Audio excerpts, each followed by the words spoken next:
2월 둘째 주 우리 서산좋은교회 설립 9주년 감사 예배를 드리는 오늘 예배에 나오신 여러분들을 주님의 이름으로 환영하고 축복합니다.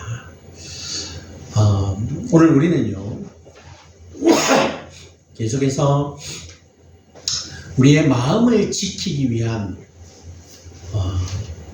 부분에 대한 말씀들을 계속 살펴보고 있는데, 이제 우리가 다음 주까지 우리의 마음을 지키기 위한 다다음 주 2월 마지막 주까지 우리의 마음을 지키기 위한 부분에 대해서 말씀을 쭉 살펴보는데, 오늘 이제 무기력한 마음에 대한 부분을 한번 주제로 말씀을 나누어 보려고 합니다. 여러분, 우리가 몸에 이렇게 보면요, 이렇게 근육이 있죠. 나이가 들면 들수록 이 근육량이 줄어든다고 합니다. 이 근육량이 줄어들면 힘이 빠져요.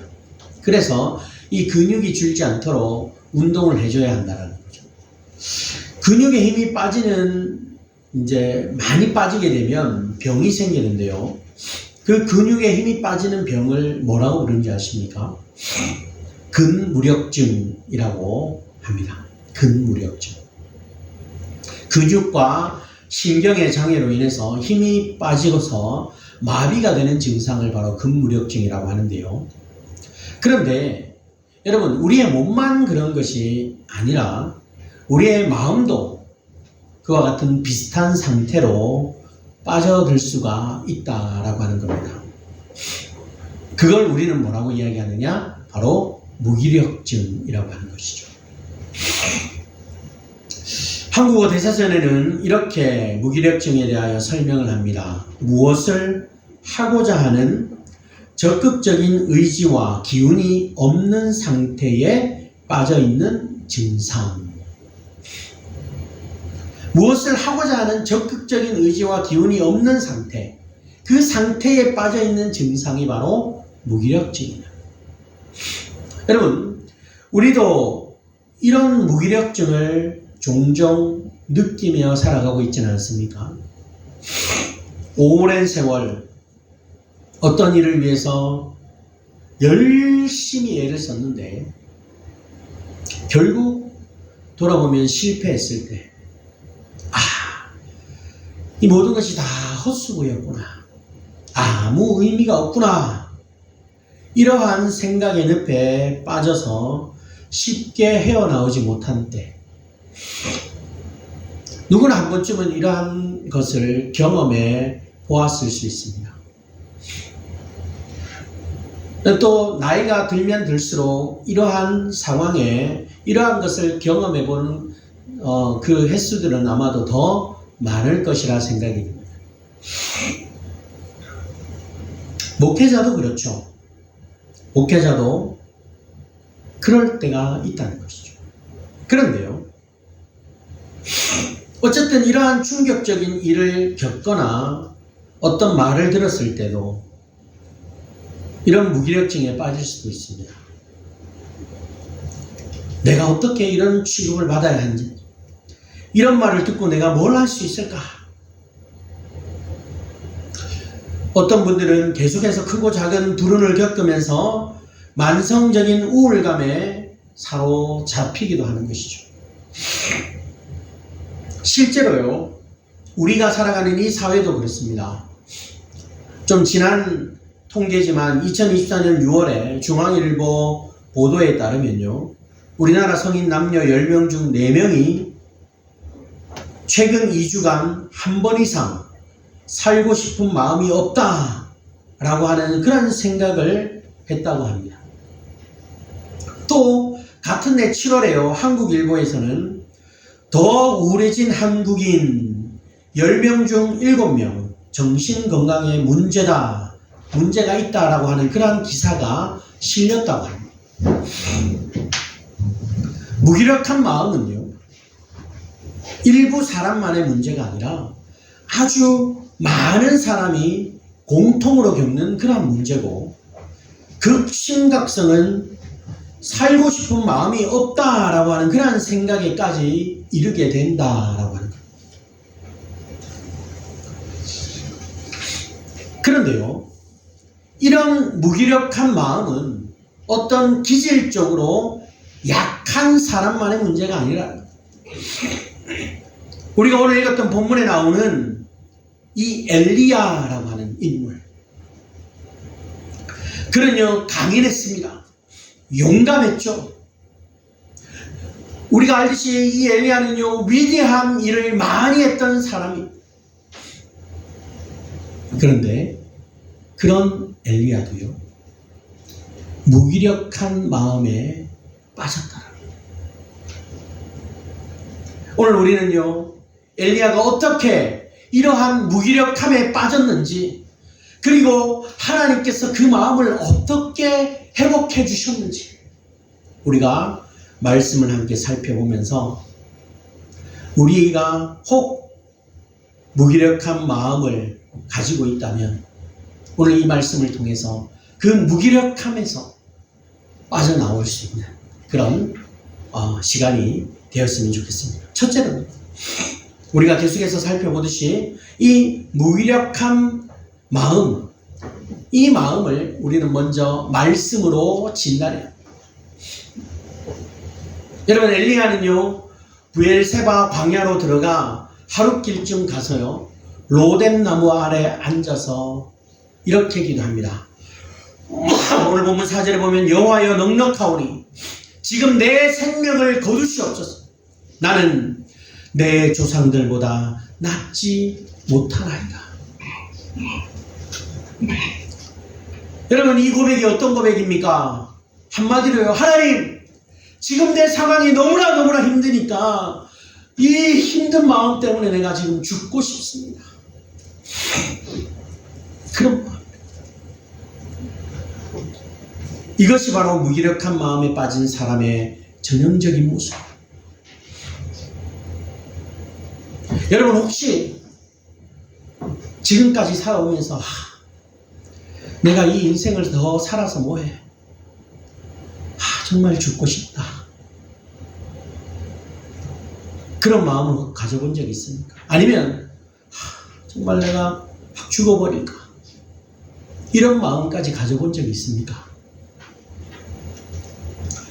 혹 내가 그런 마음을 가져보지 않았더라도 우리 주변에요 그런 마음을 가져본 그런 사람들은 혹 있지는 않습니까?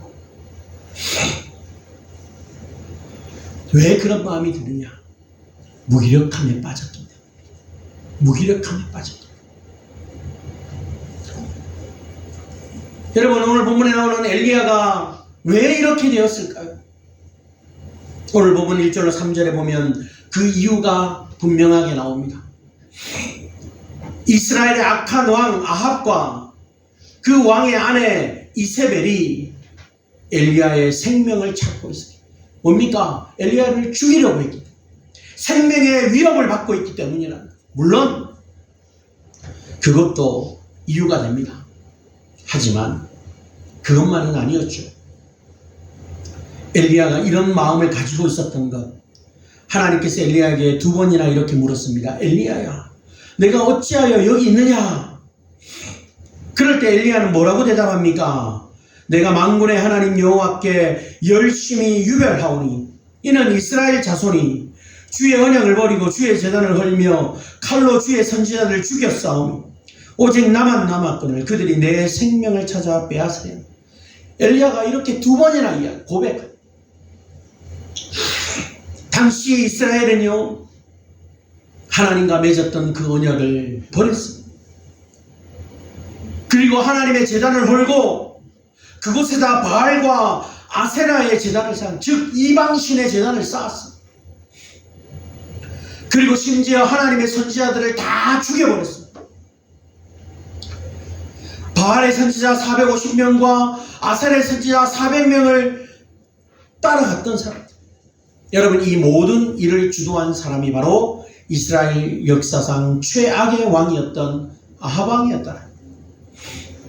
그는 정치적으로 군사적으로 나라를 안정시켰지만은 결정적인 것, 바알의 제사장의 딸 이세벨과 결혼해서 가장 지독한 우상 숭배를 했던 왕, 그리고 이스라엘 백성들을 그리로 이끌었던 왕이었다. 그런데요, 엘리야는 달랐죠. 그는 만군의 하나님 여호와께 열심히 유배했던 사람이었어요. 끝까지 저항했던 사람이 바로 엘리야였죠. 그리고 도망치기 직전 그는 인생의 최고의 승리를 경험했습니다. 우리가 너무나 잘 알고 있는 갈멜 산에서의 사건이죠. 배도하고 배격했던 이스라엘 백성을 회개로 이끌고 모든 우상 숭배자들, 바알의 선지자 450명과 아세라 선지자 400명을 일시에 몰살시켰다. 그들을 척결한 완벽한 승리를 맛봤던 사람이 바로 엘리야입니다. 모세 이후로 엘리야처럼 하나님의 큰 권능으로 이런 승리를 이끈 사람도 없었습니다. 그날 엘리야는 뭐라고 기도했습니까? 18장 39절에 보면 여호와여 내게 응답하소서. 내게 응답하소서. 이 백성이 주 여호와는 하나님이신 것과 주는 그들의 마음을 되돌이키심을 알게 하옵소서. 그렇게 기도했습니다. 그리고 여호와의 불이 내려 번제물과 나무와 돌과 흙과 도랑의 물까지 다 태워버렸어요. 그 광경을 본 백성들이 엎드리며 무엇이라고 고백합니까? 여호와 그는 하나님이시다. 여호와 그는 하나님이시다. 그날 엘리야는 바알의 선지자들을 다 진멸했어요. 여러분, 이 정도면요 기대할 만하지 않습니까? 이제 아합과 이세벨도 무릎 꿇겠지. 혹시라도 그들이 나를 해치려고 하면 하나님이 살아계신 걸 본 이 백성들이 나를 좀 보호해 주겠지.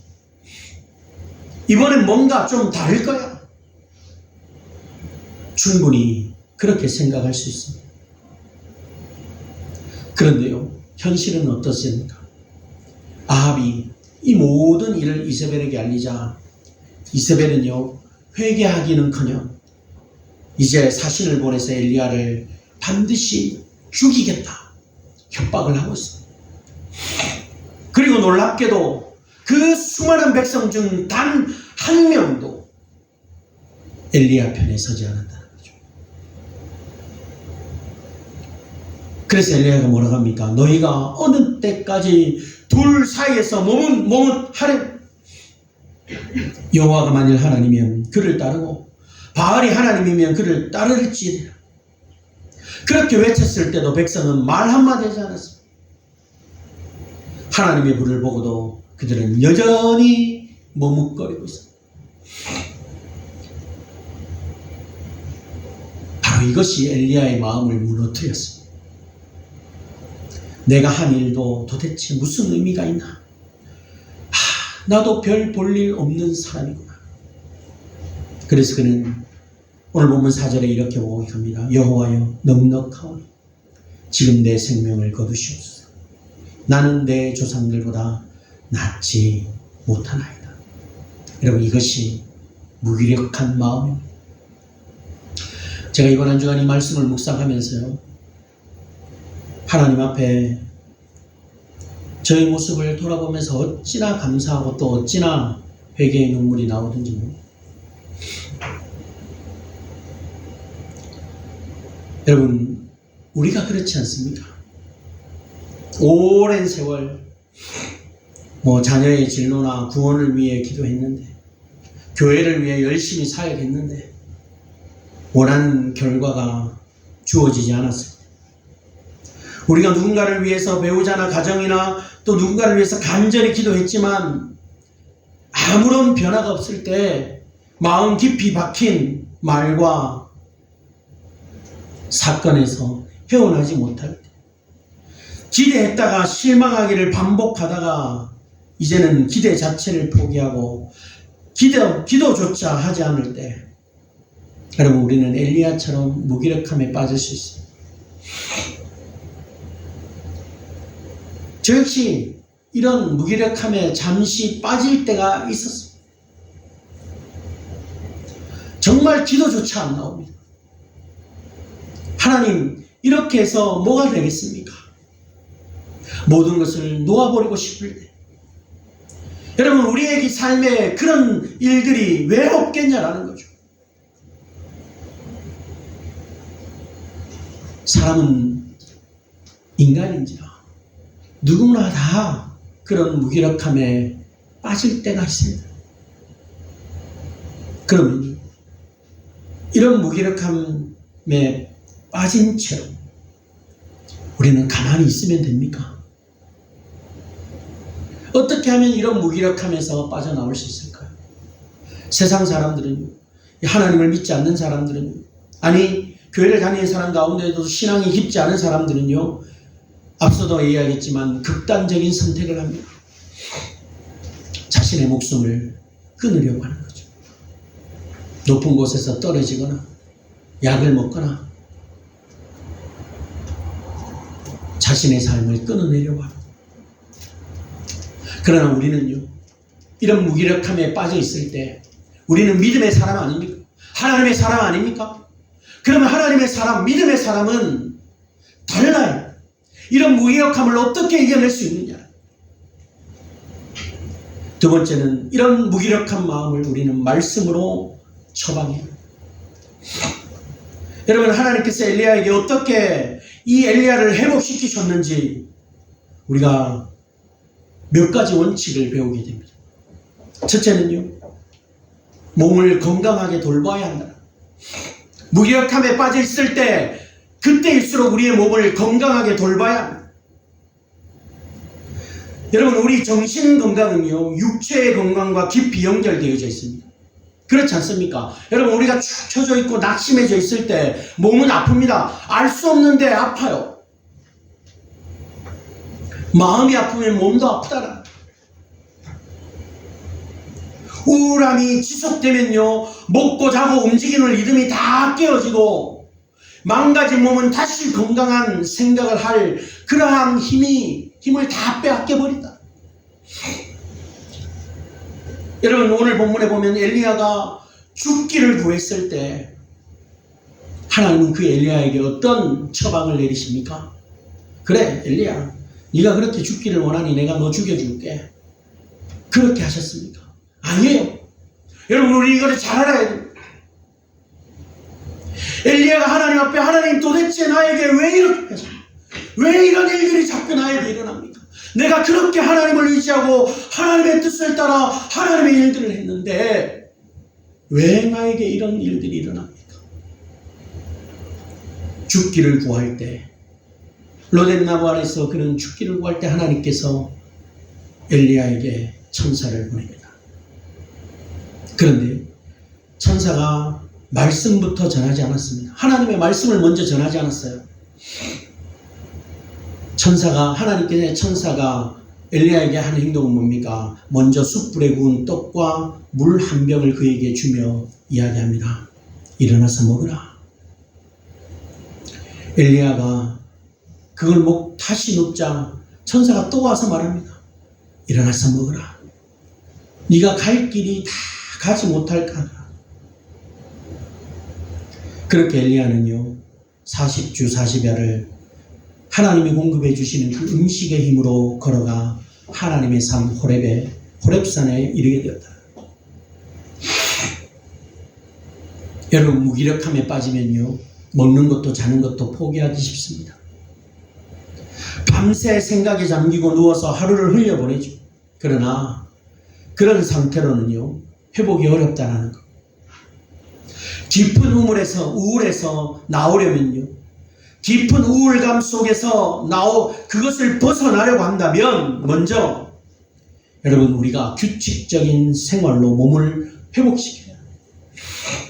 그래서 우울증 치료에서도요, 규칙적인 활동과 운동을 권하는 겁니다.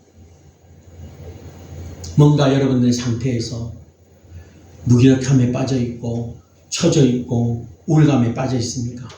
그러면요, 내가 오늘부터라도 규칙적으로 뭔가 한번 생활을 해봐야 됩니다.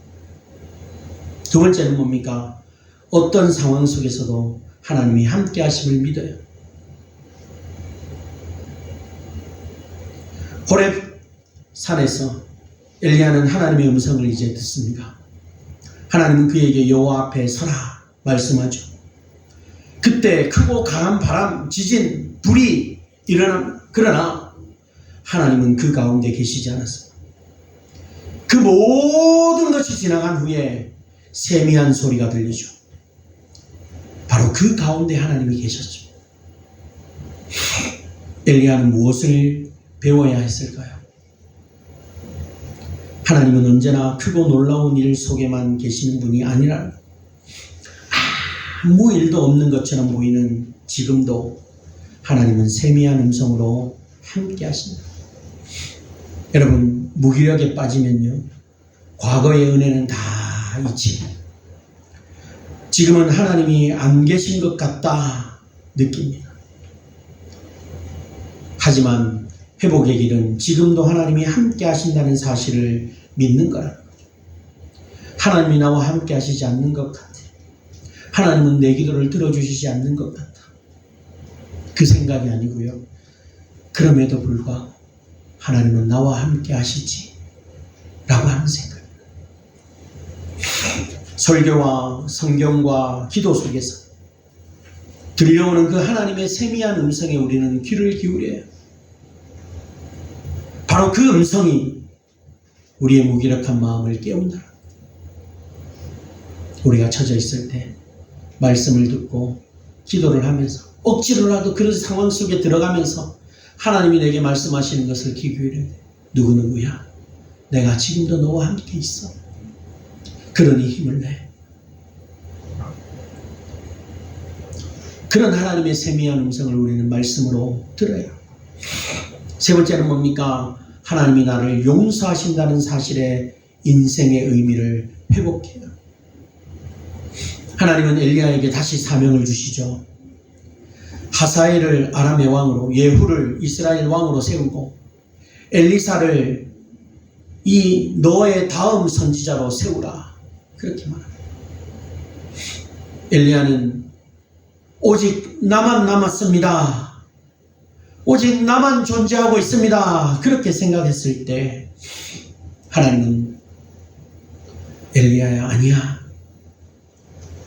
너뿐만 아니라 바알에게 무릎을 꿇지 않은 7,000명을 내가 남겨두었어 말씀하고 있더라. 엘리야는 자신을 가치 없는 존재로 여겼지만 하나님은 돌이켜 내 길을 가라 말씀하고 있다는 거죠. 결과가 아니라 하나님의 이루실 뜻을 보라는 것입니다. 여러분, 내 앞에 당장 놓여지는 결과만을 보는 것이 아니고 하나님이 앞으로 행하실, 하나님이 우리를 통해 이루어 가실 그 하나님의 뜻을 보라는 거예요. 하나님이 우리 가정을 통해 이루실 뜻을 바라보라는 거예요. 하나님이 우리 교회를 향하신 뜻을 바라보라는 거예요. 낙심하고만 있다면 아무런 결과를 얻지 못합니다. 낙심하고 좌절한 상태로 그대로만 있다면 아무런 결과를 낼 수 없는 거예요. 하나님은 우리에게 우리의 상황을 보면서 하나님이 보내실 사람이 있어. 내가 이 교회를 통해 이루어갈 그 뜻이 있어. 말씀하고 있다. 우리의 인생의 가치와 의미를 판단하시는 분은요, 우리가 아니라 하나님이십니다. 나를 거룩한 보혈로 사시고 자녀로 삼으시고 지금도 나를 통해 일하신다면 그것으로 충분하다. 그래서 성경은 이렇게 말합니다. 이사야 40장 31절에 오직 여호와를 앙망하는 자는 새 힘을 얻으리니 독수리가 날개치며 올라감 같을 것이고 다른 박질하여도 곤비하지 아니하겠고 걸어가도 피곤치 아니하리.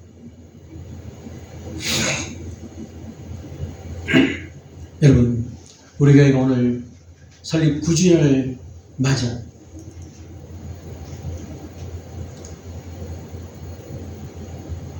정말 교회가 이렇게 부흥하려고 했던 때도 있었고 정말 힘든 시기를 거쳐오면서 지금의 우리의 모습이지만 그래서 때로는요 낙심해 있고 어떻게 해야 되지라고 하는 생각도 잡혀 있었지만 여러분 그것은 지극히 우리의 생각. 하나님이 하실 일들을 우리는 이제 바라봐야 돼. 그냥 처져 있고 무너져 있고 그냥 앉아 있는 것이 아니라 하나님이 하실 일들을 바라보면서 우리는 가면 됩니다. 그러면 우리가 어떻게 해요? 지금부터 잘 먹고 잘 자고 규칙적인 생활로 몸을 회복해야 살아계신 하나님의 세미한 음성을 듣기 위해 힘써야. 그리고 지금도 여전히 하나님이 나를 사용하고 계시고 그 우리 교회를 사용하고 계심에 감사해야 합니다. 말씀으로 우리의 무기력한 마음을 지켜내는 그런 우리의 삶이 되어야 합니다. 사랑하는 여러분, 이제 말씀을 정리하면서 그러면 우리가 이번 한 주간 우리의 삶을 어떻게 살아갈 수 있을까? 문제는 이번 한 주는요, 여러분 우리가 지쳐있다면 우리의 몸을 먼저 돌보는 신앙을 실천해 보시기 바랍니다.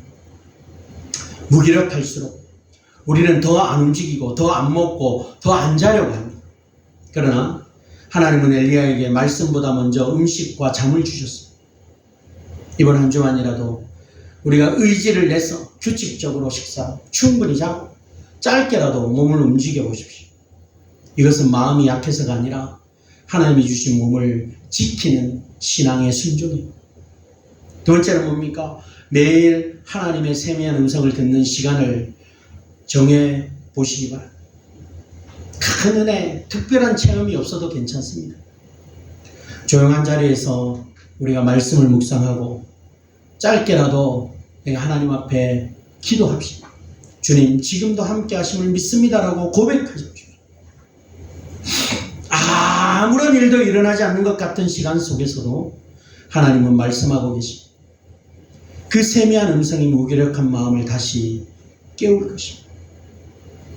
그대로 결과가 아니라 하나님이 나를 사용하고 계신다는 사실에 감사하는 한 주간이 되십시오. 이번 한 주 눈에 보이는 변화가 없다 할지라도 낙심하지 말고 엘리야가 보지 못했던 7,000명을 하나님은 이미 준비해 두고 계셨습니다. 우리의 삶에도요 마찬가지라는 거죠. 지금 내 자리에서 맡겨진 일을 감당하고 있다면 하나님은 그 순종을 통해 일하고 계십니다.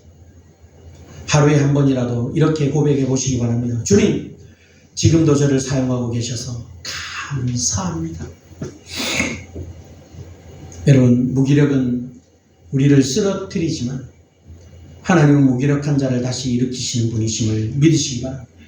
잘 먹고 잘 자고 하나님의 음성을 듣고 하나님이 나를 사용하심을 믿으며 살아갈 때 여호와를 앙망하는 자에게 주시는 새 힘이 반드시 우리 가운데에 임할 것입니다. 이번 한 주간 말씀으로 우리의 무기력한 마음을 지켜내며 살아가는 그런 저와 여러분이 됩니다. 또 낙심해 있고 앞이 보이지 않는 시간 속에서도 하나님께서는 여전히 하나님의 뜻을 나를 통해 이루어 가실 것을 굳게 믿고 힘을 내어서 하나님의 나라와 주의 복음을 위해 힘써 달려가는, 그것이 가정이든 그것이 직장이든 그것이 학교이든 그것이 어디든 하나님이 여러분들을 통해서 일하실 것을 믿고 승리하는 그런 우리 성도들이 되시기를 주의 이름으로 축원합니다.